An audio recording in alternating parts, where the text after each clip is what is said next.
Yeah, what's up for a nightcap? Chill, you know, kick back.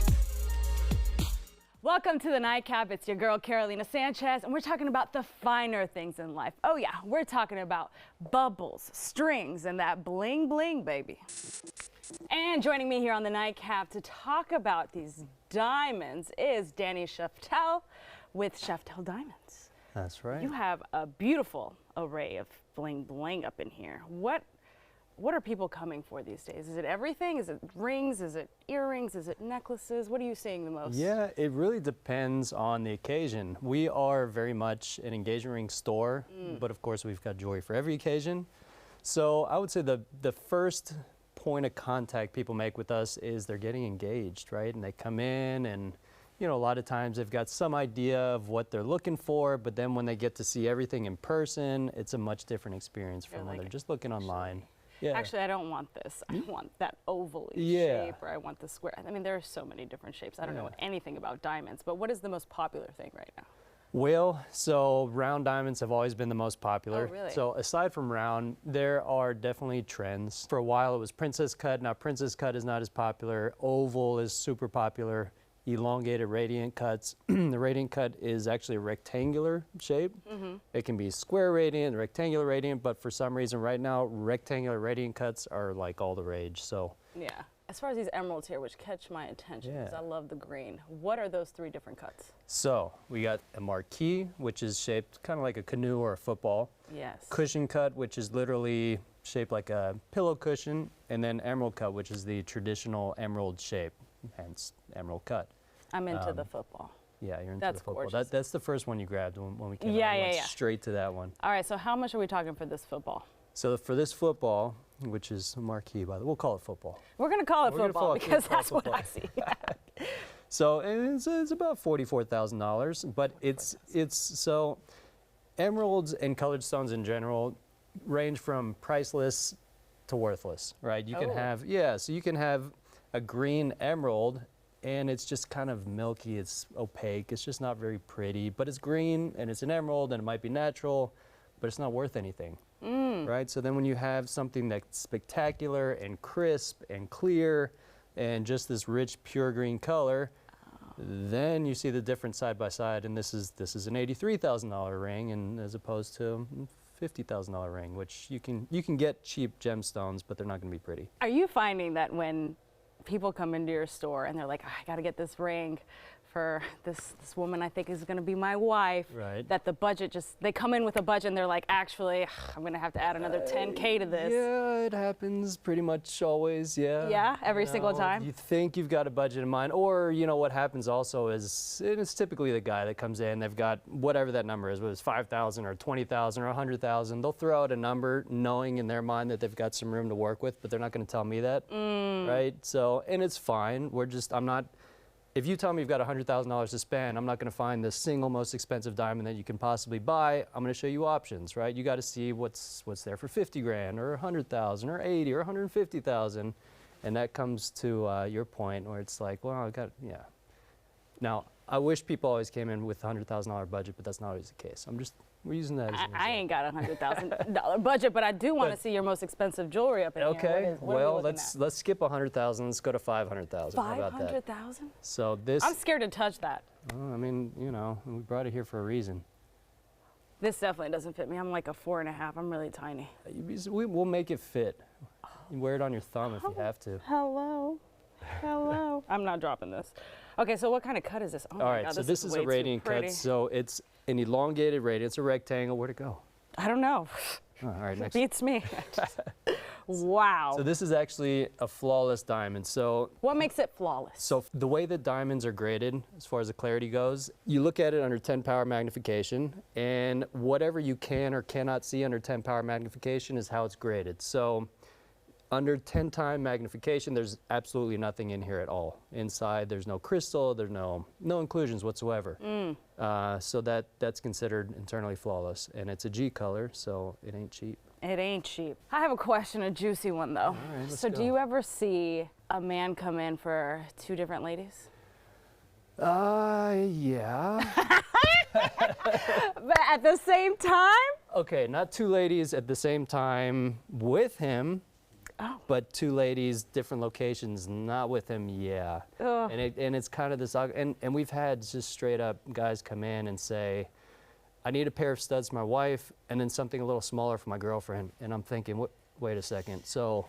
But it's business. It's business, so you can't say no. What am I going to say? But you keep that note like, oh, this guy does what he does. Yeah, I'm going to be judging, but I'm not going to say anything. You are not gonna deny that. No, definitely not. Because he'll probably come back again. Yeah. And again. I knew they were out there. I knew these people were out there. All right, I'm gonna have to drink to that. Coming back, we're actually gonna learn a little bit about champagne because we keeping it fine up in here. Oh, yeah.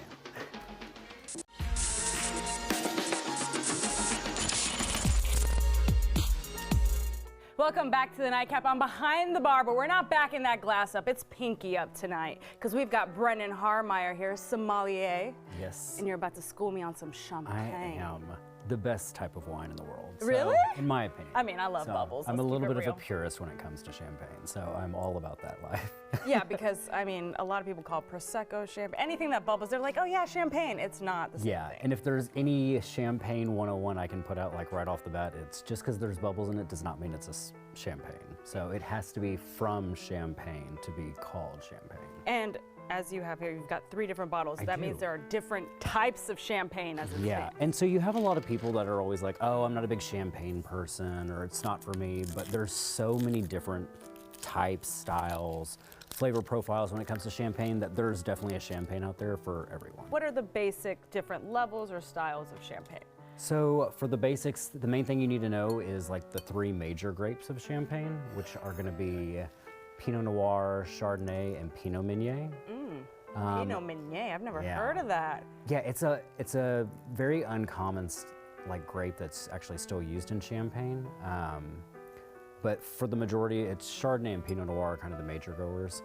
But from those, you either have a cuvee, which is a blend of those 3 grapes. Okay. You also have your Blanc de Blanc, which is what we're actually gonna be trying right now. And that's gonna be 100% Chardonnay. Okay. And then you have Blanc de Noir, which is gonna be 100% either Pinot Noir or 100% Pinot Meunier. As you were saying earlier during the break, was that it's because it's got those darker fruits profiles? So Pinot Noir tends to lend like a lot of gravitas and structure to these wines, and it gets at those darker fruit notes sometimes. And Pinot Meunier does the same thing, where it adds those like deep fruits, versus Chardonnay tends to add this very light, dancey, racy acidity to the wines and your orchard fruit, so you get some pear, citrus, apple, and that chalkiness that champagne is so known for. Okay, well. So cheers. All right, what should I be doing? If you want to be really fancy when you're at your next party with everyone drinking wine or champagne, it's important that you're always holding the glass by the stem.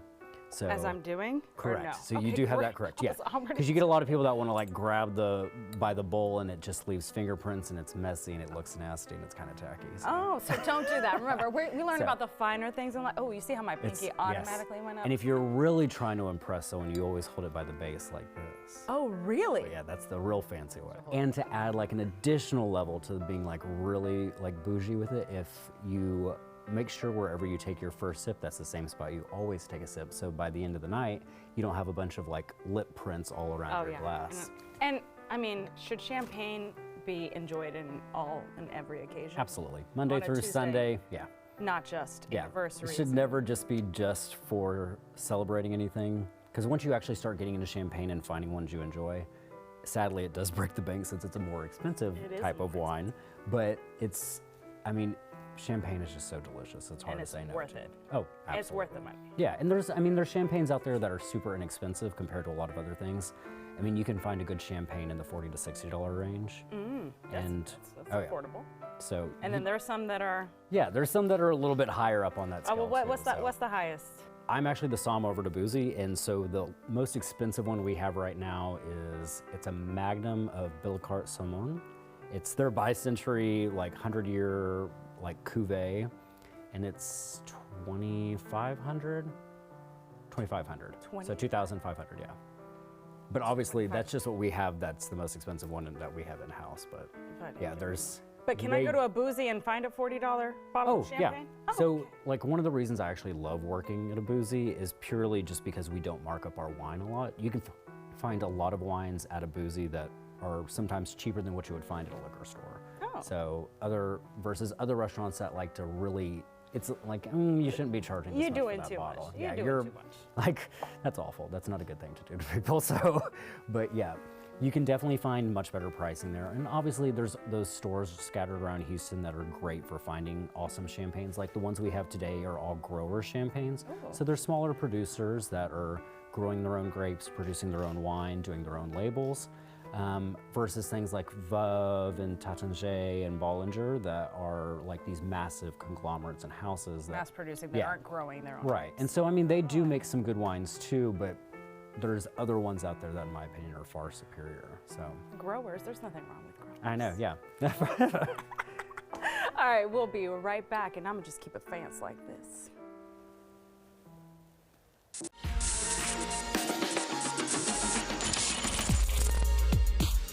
Welcome back to the Nightcap. We've been talking about the finer things in life, but it's also good to enrich other people's lives too.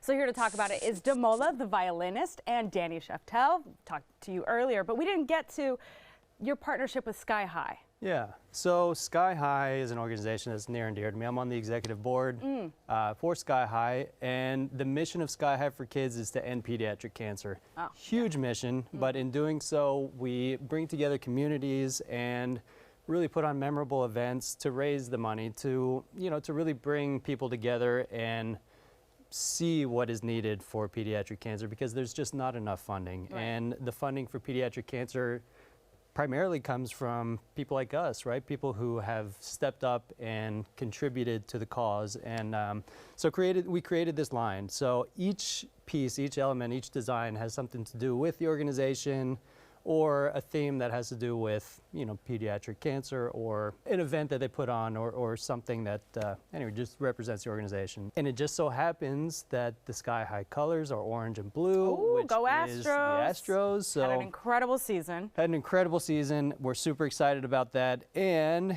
it's just a perfect way for, somebody to buy a pair of blue or orange earrings, support the cause, support the Astros, and just, have some fun doing it. And they are ethically sourced diamonds, correct? Yeah, so our suppliers, so there's a thing called the Kimberley process, right? And it's a process that legitimate dealers should or must sign on to, stating that they know where their diamonds or gemstones come from, they responsibly source them, and it goes down the line. So every supplier, from the companies that dig it out of the ground to those who cut it, to the wholesalers that sell it, all the way up to us, everybody is part of that process. And if they're not, we don't deal with them. Yeah, no blood diamonds here. No blood none of diamonds that, here. no. And you said you do custom, and I see Demola. You are obviously iced out. Demola with the drip, and I see the Yep. ring. Do you do custom? Like, Oh yeah, You could do something like that? Yeah, so leave it to the violinist to show me up in the theater, right? yeah, he's got the pieces. Where are you Yeah, at? but he's got some great pieces. It's your thing. Yeah, we definitely create custom jewelry, men, women, anybody who wants something. That's what we do. We're a custom We jeweler. need like a cubic stone, something very cheap for the night. Yeah, we can We'll do come that talk. too. We didn't bring any fake stuff. We brought all the natural stuff, but We'll figure something we'll figure out. something out. And Demola, beyond the music, you actually have your own foundation as well, Yeah. right? What is your foundation? and It's what called is it it's for? called Ade Music Foundation. Ade, that's the first 3 letters from my first name, and then of course my title last name. Yeah. I call it title last name because it's historic. But Ade means royal. It means crown, right? And Music Foundation. The Music Foundation basically is to give back to arts. Basically, of course, in Houston, and of course, out of Houston. I'm from Africa. A lot of kids, underprivileged kids within Houston, out of Houston, America, back in Africa, different parts of South America have reached out to me and be like, yo, we love what you do. I want to play the violin, but I don't have an instrument. Or I have an instrument, but I don't have a teacher. I get a lot of emails every time when I'm able to read emails. Of course, I have my assistants read them, and then they get back to me and be like, hey, this is something that's happening. And I've been doing this for a long time, but I was like, you know what? I want to really make it official and look for a way to get people on board, establish a foundation where we can actually help kids, help the arts. Music does a lot. Other than the healing part, also in the formative stage of kids, growing up. And I started playing the violin. I was a teenager when I started playing. I didn't have instruments. Oh, Thank wow. God for a church the man, while he was a kid, he grew up in the church, and he, of course, had money and all of that, while he had one of the biggest churches in Nigeria, and then he bought a lot of instruments, and he just left it, you know, just for anyone who would come learn. And I had to just walk miles to the church to go pick up instrument and just learn by myself. I didn't have a teacher, so I had to unlearn a lot of wrong things I learned when I became a professional player. Wow. You know, so having, you know, instrument is something, having tutelage, somebody who is really good, who can teach, who can actually impart into you. I want to be able to help young ones, you know, achieve their dreams, you know, bring on other musicians who love to teach and would want to earn money from doing that. Wow. A lot of people do not, a lot of musicians, not everyone is famous, you know, not everyone is able to, you know, not everyone is even a performer, you know, so we'll have, it's a two-pronged thing. While you're, you know, helping arts and developing kids and teaching arts, you're actually employing other people who actually go to school to study music and don't have a job and want to be self-independent to be able to teach and perform at the same time. So this is something we do, you know, and, you know, we've actually started officially, and it's been a ride. It's been cool, but yeah, there's a lot to it. Yeah, you know? it sounds like a lot, but I mean, you're paying it forward. I mean, from your roots to being able to create this foundation, Yeah. and to give back the way Yeah. that the man in Nigeria left all those instruments for you. Yeah. Even a lot of instruments have been bought for students in South America. That's awesome. Kids here in Houston too, a lot. And but I was like, other than buying these instruments, I want to be able to say, okay, I bought you this instrument in 6 months. What have you been able to do? You know, it's not like, oh, I got you the instrument and you're good. If you would, of course, drop it. Yeah. If you would take it to the next level, but how I want to be able to measure, you know, okay, we got you the instrument. Now we have you a teacher who can actually teach you the right techniques and then see you through the learning stage and the performing stage. It's a whole development process, and that's what Ade Music Foundation is solely about. And then, of course, kids, a lot of kids, some kids are coming from very, very much underprivileged. I said very, very much because if you don't have your basic food, clothing, shelter, and education, there's no space for music in your head. Yeah. And even if there is space for music, nobody has the time for that. Your Right. parents don't want you to do that. Yeah. And so one of the major things the foundation has been able to do is to help in some way, you know, pay forward for tuition for kids, you know, sponsor tuition for kids, provide amenities like food, clothing, and shelter for some people, you know, not just here in Houston, but also back in different parts of the continent. A lot of people that have reached out and we've been able to do this, you know, but we want to take it from the scale it is and scale it up 10 times, 100 times and reach out. Because that's what music is about. While we're touching the lives of people, you know, we want to make sure that we also help in the community where we come from physically. Music, emotional, soul food, whatever. What is the physical part? What are the kids getting from it? How does it impact them? What does it do to the homes of these kids? A lot of people, I did something else when I went to school too, but music is what pays the bills. Music is what it does everything. Yeah. I've been able to teach a few students during my journey. Now, I won't say a few, a lot. And a lot of these people have been able to independently sustain themselves as musicians. Wow, that's incredible. And so that's what the foundation is about, you feel me? Yeah, not just the that. Demola performing and doing all of that, but how do we give back? Yeah, and you're doing it. I love it. But we do want to listen to the music, so coming up next, we get to hear Demola play the violin.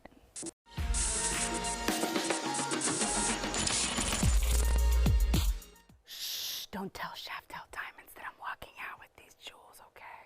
Just kidding. We've been talking about the finer things in life and how to enrich other lives. But we've got a special treat, right? Demola, you gonna play a nice little original for us? Yeah, definitely I will. Okay, so you guys sit back, relax, enjoy. Hit it.